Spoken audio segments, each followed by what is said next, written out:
الحمدللہ والصلاة والسلام علی رسول اللہ وعلی آلہ وصحبہ ومن والہ۔ محترم بھائیو، السلام علیکم ورحمۃ اللہ وبرکاتہ۔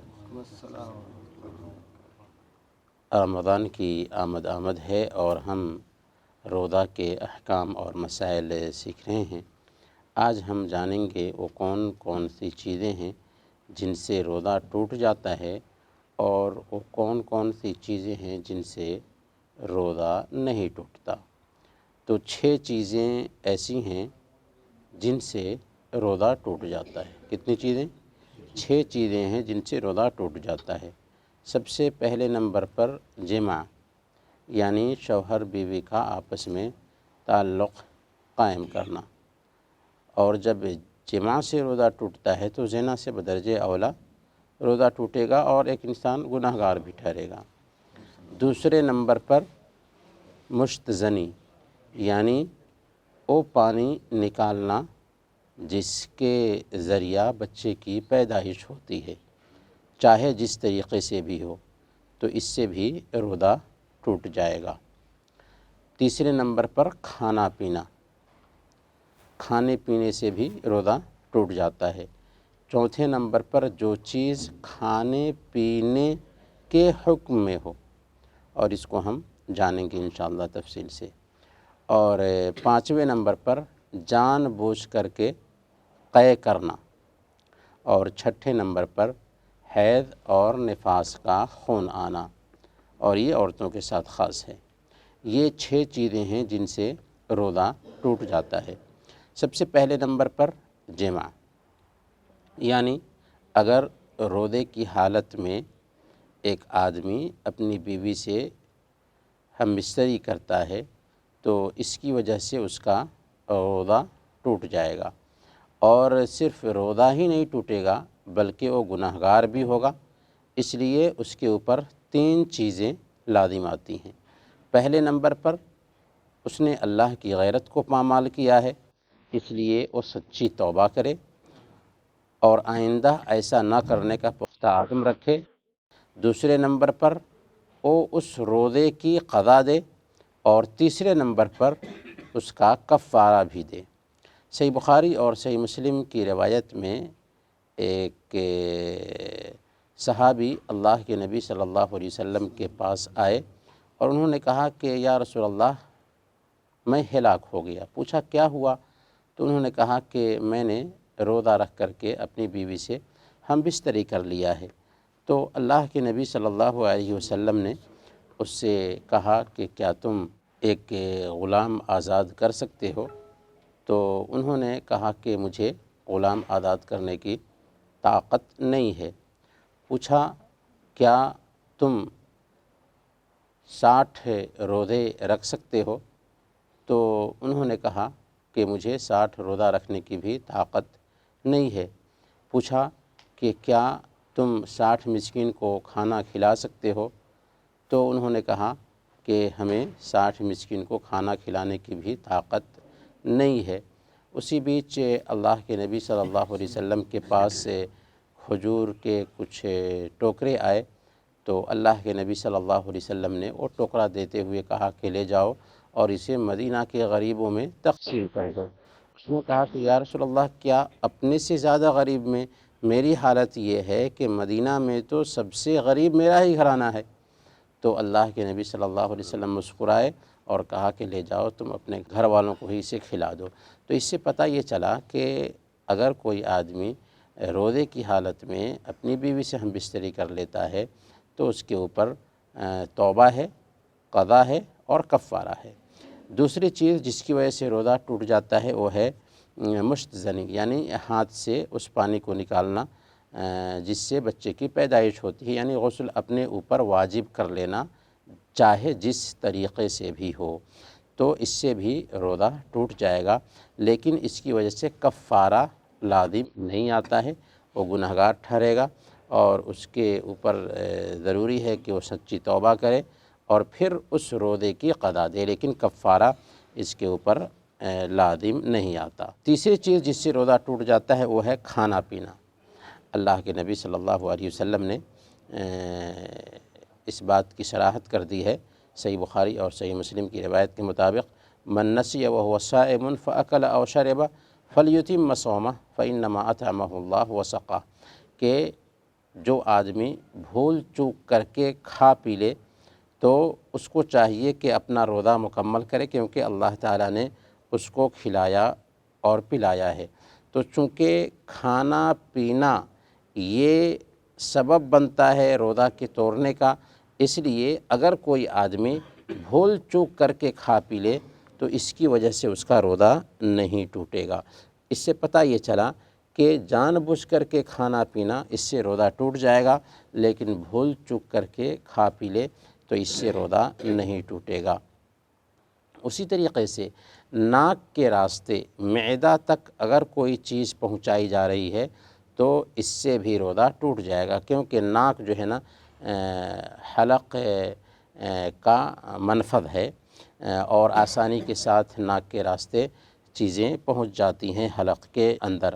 اللہ کے نبی صلی اللہ علیہ وسلم نے اسی وجہ سے بیان فرمایا وَبَالِغْ فِي الْإِسْتِنْشَاقِ إِلَّا أَن تَكُونَ صَائِمًا، کہ ناک میں پانی چڑھانے میں مبالغہ کرو الا یہ کہ تم روزے سے ہو، کیونکہ روزے سے ایک انسان ہوگا تو حلق کے نیچے پانی اتر جائے گا۔ اسی طریقے سے چوتھی چیز جس سے روزہ ٹوٹ جاتا ہے وہ ہے کھانے پینے کے جیسی چیزیں، اور کھانے پینے کی جیسی چیزیں جو ہے اس سے مراد یہ ہے کہ پہلے نمبر پر خون چڑھانا۔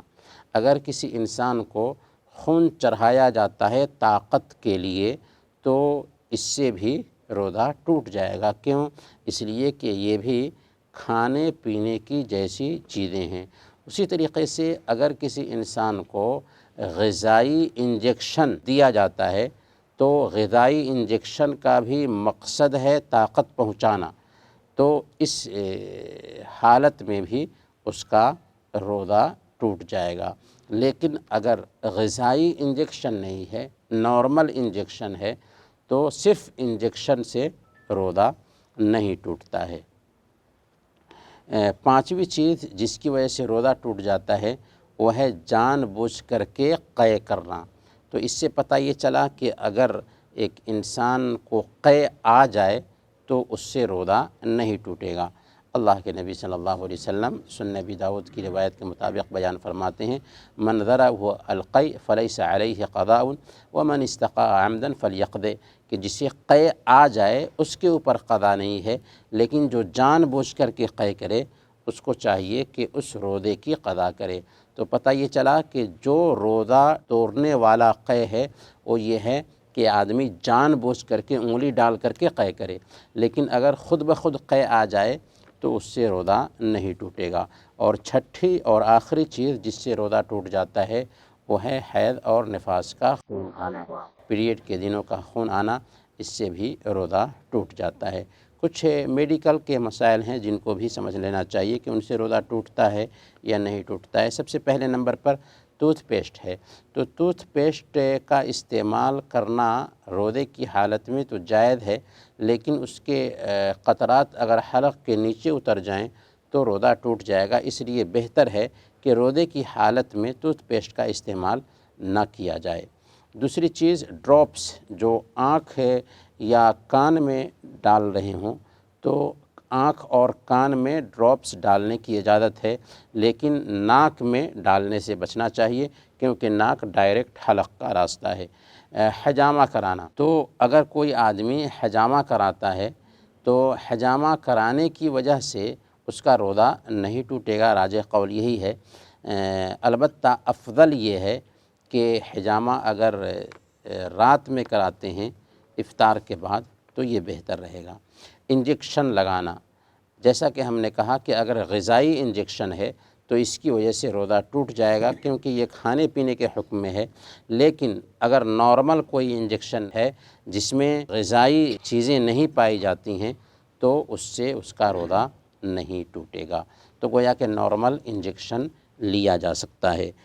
اسی طریقے سے گردوں کے مریض کا ڈائلیسس، تو ڈائلیسس کرانے کی وجہ سے چونکہ اس کے اندر غذائی دواؤں کا استعمال ہوتا ہے اس لیے روزہ ٹوٹ جائے گا۔ تو اگر گردوں کے مریض کا ڈائلیسس کرایا جا رہا ہے تو اس کی وجہ سے روزہ ٹوٹ جائے گا، اور گردہ کا کوئی مریض ہے تو اس کو روزہ رکھنا بھی نہیں چاہیے، اور اس کے بدلے میں کسی غریب کو کھانا کھلا دینا چاہیے، کیونکہ گردے کا مریض عام طور پر ان مریضوں میں شامل ہو جاتا ہے جو ہمیشہ بیمار رہنے والا ہے یا جس کی بیماری لگاتار رہنے والی ہے۔ اسی طریقے سے بلڈ ڈونیشن کرانا، تو بلڈ ڈونیشن کرنے سے روزہ ٹوٹ جاتا ہے یا نہیں ٹوٹتا ہے؟ تو چونکہ بلڈ ڈونیٹ کرنا اس بات کی گنجائش ہے کہ روزے کی حالت میں بلڈ ڈونیٹ کر لیں۔ اسی طریقے سے اگر ایک انسان بلڈ چیک کرانے کے لیے خون نکلواتا ہے تو اس بات کی بھی گنجائش ہے، اس کی وجہ سے روزہ نہیں ٹوٹے گا۔ دمہ کے مریض کے لیے اسپرے استعمال کرنا، اس بات کی بھی گنجائش ہے۔ کچھ چیزیں ہیں جن سے روزہ نہیں ٹوٹتا کلیئر انداز میں، ان میں سے مسواک کرنا، اس سے روزہ نہیں ٹوٹتا، بیوی سے خوش طبعی کرنا، اس سے روزہ نہیں ٹوٹتا، بشرطے کہ ایک آدمی اپنے آپ پہ کنٹرول رکھنے والا ہو۔ اسی طریقے سے غسل جنابت کو طلوع فجر تک مؤخر کرنا، یعنی غسل کرنے کی اس کو ضرورت تھی اور روزے کی نیت کر لیا، پھر غسل کر کے فجر کی نماز ادا کر رہا ہے، تو اس بات کی گنجائش ہے۔ اللہ کے نبی صلی اللہ علیہ وسلم کو غسل کی ضرورت ہوتی تھی، کبھی کبھار غسل کرتے تھے اور پھر فجر کی نماز پڑھتے تھے۔ اسی طریقے سے بدخوابی کا شکار ہونا، روزے کی حالت میں ایک آدمی سویا، اس کو غسل کی ضرورت پڑ گئی، تو اس بات کی گنجائش ہے کہ وہ غسل کرے اور اپنا روزہ مکمل کرے۔ اسی طریقے سے ہانڈی کا ذائقہ چکھ کر کے تھوک دینا، اس بات کی بھی گنجائش ہے کہ آدمی کھانا بنا رہا تھا، ذائقہ نمک ہے یا نہیں ہے، اس کو زبان پہ ڈالا اور تھوک دیا چکھ کر کے، تو اس بات کی گنجائش ہے، روزہ نہیں ٹوٹے گا۔ اسی طریقے سے بچوں کو اگر ایک آدمی چبا کر کے کھانا وغیرہ منہ میں ان کے ڈال رہا ہے تو اس بات کی بھی گنجائش ہے، بشرطے کہ اس کے قطرات حلق کے نیچے نہ پہنچیں اور فوراً اسے تھوک دے۔ تو یہ وہ چیزیں ہیں جن سے روزہ نہیں ٹوٹتا۔ اللہ تعالیٰ سے دعا ہے کہ اللہ تعالیٰ ہمیں بصیرت کے مطابق روزہ رکھنے اور روزے کے احکام کو برتنے کی توفیق عطا فرمائے۔ آمین و صلی اللہ علی نبینا محمد وعلی آلہ وصحبہ اجمعین۔